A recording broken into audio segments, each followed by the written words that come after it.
Welcome back to Mentor Merlin's YouTube channel. We are back with episode 10, where we talk about common candidates facing issues in the NMC registration process, the ID check, document verification, and how Mentor Merlin helped. Let's see the issue. The ID check is a crucial step in getting your NMC PIN. Many candidates face delays because they haven't completed the second stage of registration, like uploading the GP details, police clearance certificate, DBS, English evidence, OET, IELTS, or SIFE. Without this, you cannot complete the ID check on the OSCE day, which can delay your NMC PIN even after passing the OSCE. The good news? The candidate who completed the second stage before the OSCE get a huge advantage. They can complete the ID check on the OSCE day itself.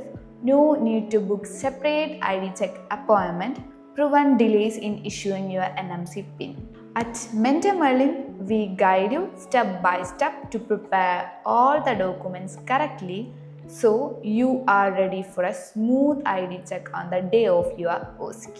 To complete the ID check, make sure you carry the originals of these documents: passport, registration certificate, qualification certificate, police clearance certificate, DBS, and the name change evidence if your name differs across your documents. Once your ID check is completed successfully, the NMC will issue your PIN and you are officially on your path as a UK registered nurse. Thanks for watching. Don't forget to like, share and subscribe to Mentor Merlin's YouTube channel for more guidance and tips.